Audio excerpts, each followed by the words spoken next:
Halo CS-ku, dongan-donganku, konco-koncoku, sedulur-sedulurku, daeng-daengku, pakcik makcikku, dimanapun kalian berada, dan tentunya masih berdomisili di planet kita ini, dan terkhususnya di negara Indonesia yang sangat kita cintai. Kembali lagi di channel kita Asbun, Asal Bunyi, bersama saya Musang, muka sangar yang hobinya nonton film drakor. Sarangeo se opa Musang. Baik, hari ini kita akan curhat sedikit bersama Presiden Wakanda. Gimana, cecesku? Tanpa berlama-lama lagi, mari kita berbahasa basi.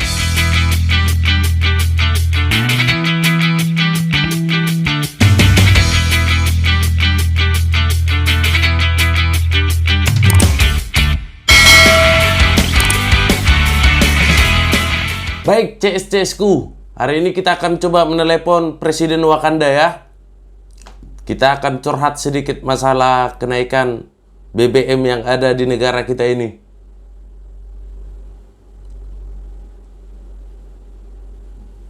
Oke, CS-ku, nah ini dia Presiden Wakanda. Kita akan telepon dia.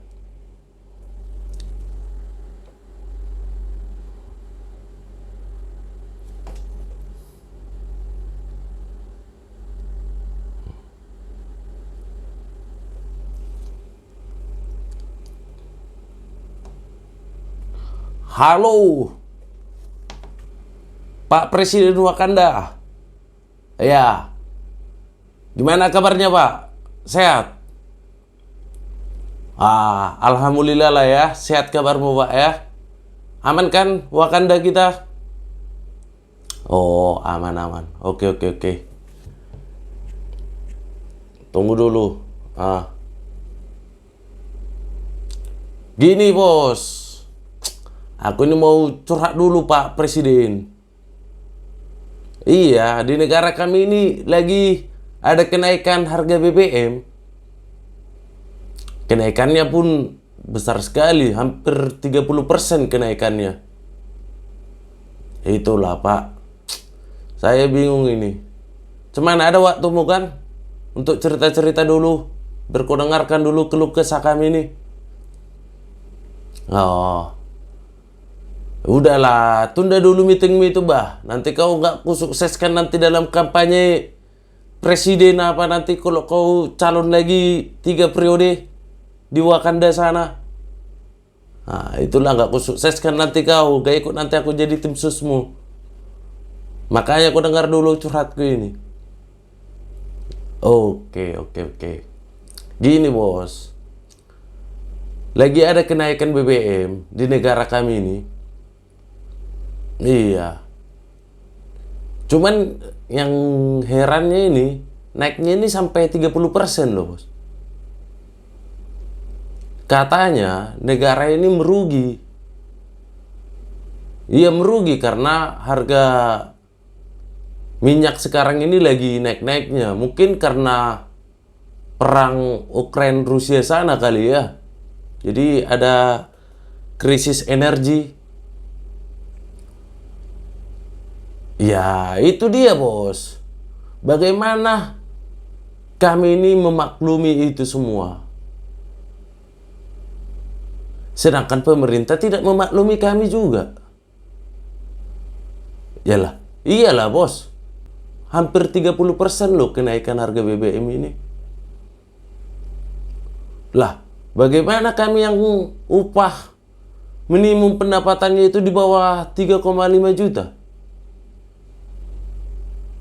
Lah memang benar ada BLT BBM untuk upah minimum di bawah 3,5 per bulannya. Tapi itu kan hanya 4 bulan aja bertahan. Apakah itu cukup? Sedangkan akibat dari kenaikan harga BBM ini, anggaran rumah tangga di dalam keluarga itu bisa naik 300.000 per bulan. Lah iya dong bos. Contohnya nih, kita lihat pada era pemerintahan sebelum-sebelumnya. Naik 500 sampai 1.000 rupiah aja, itu gejolak harga pangan kebutuhan pokok. Itu Melonjak drastis loh bos harganya bos. Apalagi yang naik sampai 30%. Lah BLT cuma 4 bulan. Paling BLT itu untuk supaya kita itu tutup mulut ya, supaya kita itu diam akibat kenaikan BBM ini, supaya kita nggak demo, nggak segala macam. Iyalah bos. Jadi kalau menurutku ini ya bos ya, nah nggak usahlah terburu-buru untuk naikkan harga BBM ini terlebih dahulu. Lah iya, selama ini kan pengawasan pemerintah itu kan tidak tepat, kurang pas. Sasarannya juga nggak pas. Sekarang ku tanya lah dulu bos, subsidi itu buat siapa sih? Lah iya kan, buat orang-orang yang tidak mampu. Nah, dari zaman dulu anggota dewan sekalipun itu ngisi minyaknya pakai minyak subsidi. Lah sekarang berarti mereka kategori tidak mampu dong. Lah makanya itu bos, jangan langsung naikkan harga BBM. Cobalah pengawasannya itu lebih ketat, dan kesadaran masyarakat itu juga harus sadar dong. Masa iya pakai Fortuner, Pajero Sport, atau mobil-mobil sekalipun mereka itu ngisi minyak pakai minyak subsidi? Sekarang apakah mereka itu tidak mampu? Lo beli mobil aja mampu yang harganya ratusan juta, bahkan hampir 1 M. Nah makanya itu bos, pengawasannya yang harus diperketat supaya subsidi ini tepat sasarannya. Ya dibuatkah kualifikasi orang yang dapat BBM, subsidi BBM itu orang yang kalangan yang seperti apa? Iya dong bos. Jadi kalau hanya BBM aja yang naik, mungkin masyarakat ini rela, ikhlas. Tetapi kan harga pangan ikut menunjang naik juga gara-gara harga BBM. Nah itu dia bos. Jadi yang harus diperbaiki adalah tentang sasarannya ini siapa-siapa aja. Kemarin kata presiden lagi, LPG merugi akibat ada kenaikan anggaran untuk subsidi LPG yang tabung 3 kilo. Lah sekarang aja orang yang kelas menengah ekonominya sampai kelas atas pakai tabung LPG 3 kilo juga kok mengharapkan subsidi. Cobalah dalam proses supaya tepat penanganan, supaya tepat tujuan kepada siapa sih orang yang dapat menikmati subsidi ini, dibuatkah suatu aplikasi atau sebuah surat bahwasanya dia tertera berhak mendapatkan subsidi listrik, subsidi tentang LPG, subsidi minyak, subsidi pupuk kalau dia petani. Selama ini kan nggak tepat bos, makanya kita merugi masalah subsidi ini. Lah iya, contohnya nih, kalau orang kelas menengah atau orang ekonominya yang atas lah, ya sadarlah juga. Cobalah dia memikirkan, oh pendapatan saya segini, gaji suami saya segini, atau gaji istri saya segini. Ya sudah, ngapain pakai LPG yang tabung 3 kilo? Ngapain pakai listrik yang subsidi? Ngapain beli minyak BBM yang pakai subsidi? Seharusnya mereka sadar. Dan juga itu butuh pengawasan dari pemerintah supaya lebih selektif memilih orang. Yang mana yang layak dan mana yang tidak layak. Nah itu dia bos. Kalau udah selesai lah 4 bulan ini, dikasih BLT untuk pekerja aja lah dulu. Dikasih liability selama 4 bulan sebanyak 600.000 per bulan. Oke lah. Setelah 4 bulan ini, bagaimana nasibnya? Lah iya dong bos. Sedangkan tahun kemarin kenaikan upah minimal provinsi aja itu 1%. 1% itu berapa bos? Kalau misalnya gaji UMP-nya atau gaji pekerja itu 2.500.000, berarti 1% 25.000 doang kenaikannya. Sedangkan BBM naik, harga pangan naik. Nah, itu untuk tahun depan dipikirkan oleh pemerintah itu enggak. Masalah listrik, merugi katanya PLN ini karena akibat subsidi. Ya sudah toh. Kenapa tidak buat pembangkit listrik tenaga nuklir aja? Lah iya toh. Penggerak mesin turbinnya itu kan hanya memakai pendingin dari uranium tersebut. Jadi kita nggak perlu pakai batu bara lagi. Kenapa? Lah, ya mungkin banyak penolakan mungkin. Ya kan tetapi kan pemerintah ini udah pintar. Masyarakat kita pun udah pintar. Ya nggak mungkin lah ditaruh di tengah-tengah kota DKI Jakarta sana pembangkit listrik nuklirnya itu. Ya tentu jauh lah radius dari jangkau dari masyarakat. Supaya apa?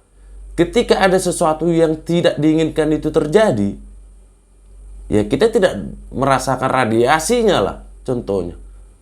Makanya dari itu bos, itu udah dipikirkan enggak? Yang hemat energi. Atau enggak PLTU sekarang ini dikasihkah entah kayu bakar atau kayu atau serbuk-serbuk atau sampah-sampah untuk bahan bakarnya? Udah ada belum? Kenapa kita nggak nerapkan aja pembangkit listrik tenaga sampah? Lingkungan kita bersih. Kita dapat energi listrik seperti yang ada di Singapura. Makanya itu bos, saya juga heran.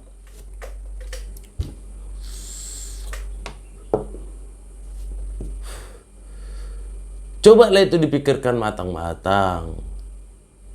Jangan langsung menaikkan gitu. Gak usah jauh-jauh bos. Contohnya juga nih, pemerintah memberikan BPJS gratis iurannya untuk masyarakat miskin. Akan tetapi kalau kita pergi ke rumah sakit bos, banyak orang-orang yang pakai mobil pakai BPJS gratisan dari pemerintah. Sehingga apa? Kota-kota yang seharusnya itu untuk orang miskin, itu kotanya udah habis dan mereka udah nggak dapat. Karena apa? Ya ini lagi budaya kita ini, sistem kekeluargaan. Contohnya lah nih, kayak saya seorang kepala desa. Ya tentunya saya selamatin keluarga-keluarga saya. Padahal mereka mampu. Nah itu yang jadi kendala. Budaya di Indonesia ini juga seperti itu. Budaya kekeluargaannya itu. Saking kuatnya budaya kekeluargaannya ya gitulah bos. Contohnya kartu prakerja. Masih banyak orang di luar sana yang belum dapat pekerjaan. Akan tetapi kan kotanya habis. Gara-gara apa? Orang pekerja aja bisa mendaftar dan dia dapat. Di situ tuh pun nggak ada kesadaran dari masyarakat. Dan pengawasan pemerintah itu lemah dalam mengontrol yang mana layak, yang mana yang tidak layak. Jadi banyak hal. Sebagai contoh juga, sekarang petani lagi galau. Kenapa galau? Pupuk subsidi sekalipun itu sudah langka sekarang. Karena apa? Banyak mafia-mafianya. Coba dibuat aturan yang lebih ketat. Masyarakat yang luas lahan pertaniannya itu di atas 1 hektar tidak mendapatkan subsidi pupuk. Di bawah 1 hektar mereka berhak mendapatkan subsidi. Jadi tepatlah sasarannya. Nah, itu dia, Bos. Ya kami juga rakyat kecil ini ya berdoalah kepada negara ini. Kita pun nggak bisa juga menuntut pemerintah harus ini dan itu. Akan tetapi kesadaran kita pun kurang. Nah, semoga tahun depan kesadaran masyarakat itu lebih sadar lah. Layak atau tidaknya mereka, lebih berkaca lah. Nah, itu dia, Bos. Dan juga pemerintah juga harus memikirkan. Semoga tahun depan upah minimum pendapatan provinsi itu bisa naik sekitar 20% per tahunnya. Karena apa? Karena harga pokok pangan ini yang melambung naik. Ya, semoga itu dapat dipikirkan lah. Oke lah, Bos ya. Ya, jangan bosan-bosan kau dengar curhatku. Oke, Bos. Besok lagi aku telepon. Oke, Bos. Salam-salam buat keluarga yang ada di Wakanda. Bilang kirim salam musang sama mereka. Nantilah aku main-main ke sana, oke ya? Oke. Lanjutlah, rapatlah dulu kau. Biar aman negerimu sana. Oke. Terima kasih, Bos. Assalamualaikum.